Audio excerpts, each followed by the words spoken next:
corps vital. C'est le corps de la force vitale de l'homme.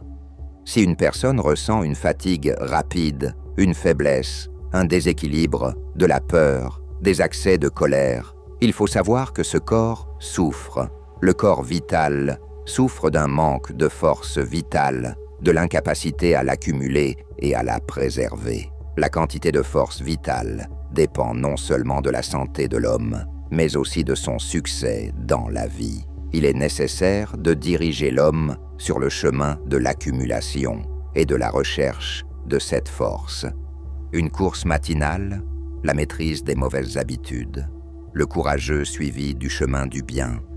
Malgré les opinions des gens, voici ce qui donne à l'homme la force, l'aptitude à se maîtriser, à agir au bon moment, en évitant une excessive agitation, la tempérance et le calme.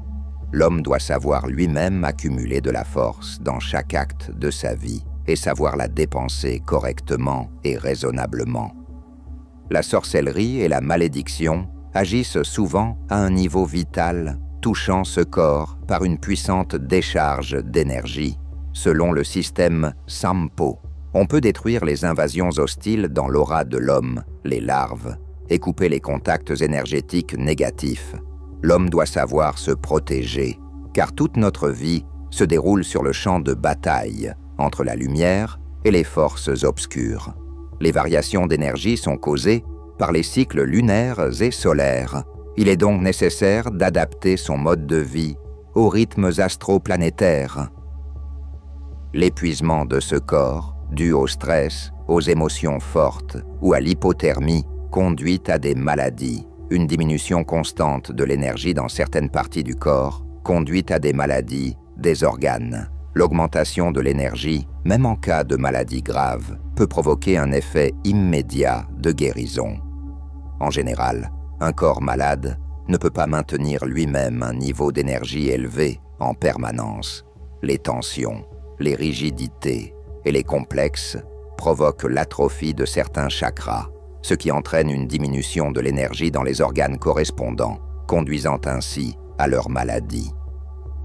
L'activité, la décontraction dans tous les domaines de la vie, combinées à l'équilibre et à l'autocontrôle, permettent de préserver et d'accumuler l'énergie nécessaire pour une vie pleine et épanouie. La baisse du tonus du corps vital entraîne un état d'apathie, de vide, de désir de ne pas vivre et, par conséquent, à des échecs, de la faiblesse et des maladies. Un aspect important du développement du corps vital est l'ensemble des méditations dynamiques, ainsi que le grand souffle psychique des yogis. Le corps vital est la base de la vie de l'organisme. Un corps vital développé procure une pleine santé, une plénitude et un succès dans l'existence terrestre. Rang. Corps éthérique. Le corps éthérique, corps de l'énergie végétative. Le double de l'homme est composé de canaux énergétiques, les méridiens chinois, et de l'énergie la plus dense et grossière qui les facilite. Ce corps est étroitement lié au corps physique et à l'état de sa santé. La guérison de ce corps est consacrée à des enseignements tels que la thérapie par acupuncture, Zhenjiu, c'est-à-dire l'influence sur les canaux et les points d'acupuncture, la respiration canal par canal, les postures taoïstes pour nettoyer les canaux, etc. Une réflexologie seule ne peut pas être une panacée, car d'une part, la personne elle-même doit constamment faire des exercices pour le nettoyage des canaux, le massage énergétique des canaux, la respiration ciblée, ainsi que prévenir le bouchage des canaux qui provient des corps supérieurs et de l'enveloppe physique.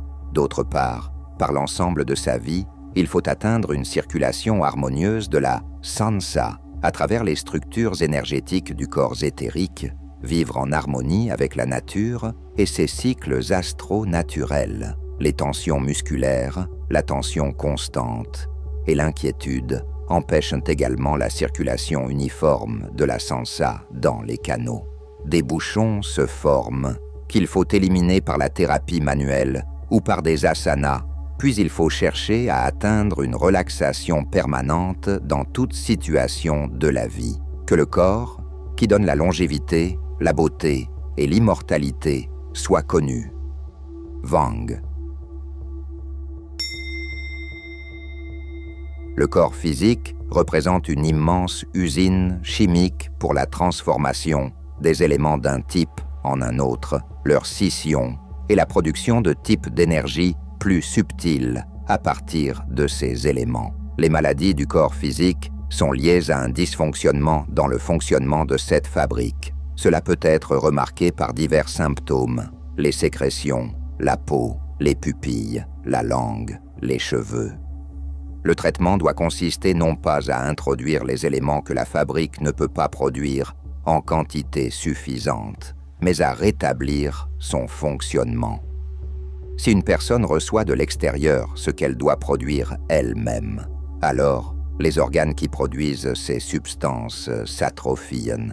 Si l'on prend des hormones, alors les glandes qui les produisent s'atrophient et la personne restera à jamais esclave des préparations hormonales. Si l'on prend des tranquillisants, alors l'organisme apprendra à ne plus s'auto-stimuler. Il est nécessaire de rétablir tous les processus internes, c'est-à-dire de modifier l'alimentation, la respiration et d'augmenter l'activité physique. Alors, toute maladie se guérira d'elle-même. La prise systématique de médicaments est nuisible car cela atrophie le fonctionnement même de l'organisme. Toute la médecine occidentale est basée sur ce type de traitement. Cela est fondamentalement erroné. Dans les hôpitaux, on prescrit à tout le monde la même ordonnance, la même alimentation, le même régime. Sans un régime approprié, avec une thérapie par le yoga et une alimentation correctement organisée, il ne peut être question de guérison. Parmi toute la médecine occidentale, on peut garder seulement les urgences, car elle n'est pas capable de traiter les maladies chroniques. Rétablir le fonctionnement de l'organisme humain et le guérir est possible dans le cas de n'importe quelle maladie chronique, comme le cancer, la lèpre, le sida, les dommages causés par radiation, etc. Les principaux facteurs qui déclenchent le processus physique sont: premièrement, respiration; deuxièmement, alimentation; troisièmement, mouvement. Si ces mécanismes sont rétablis, alors toute maladie qui est en essence une perturbation de l'une de ces composantes disparaîtra pour toujours. Ni les aiguilles, ni les pommades, ni les infusions ne peuvent guérir une personne si ces trois éléments fondamentaux de tous les processus vitaux sont perturbés. Il faut construire non pas des hôpitaux, mais des communautés spirituelles, des écovillages, où des activités de yoga seraient organisées, le seul moyen réellement capable de guérir toutes les maladies. C'est la grande œuvre Lang.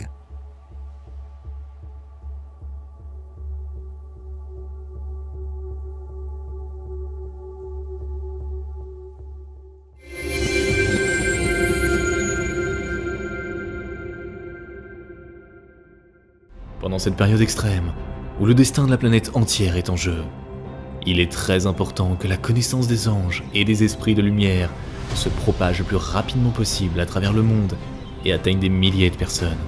De cette façon, nous pouvons changer l'avenir de toute l'humanité. Alors nous nous tournons vers toi, chère âme de lumière.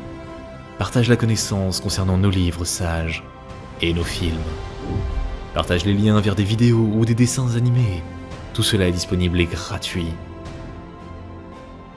Invite les femmes à des pratiques individuelles, des webinaires et des séminaires, et le grand esprit de lumière t'aidera, à toi et à ta famille, en dirigeant une énorme quantité d'énergie pour réaliser tous tes désirs.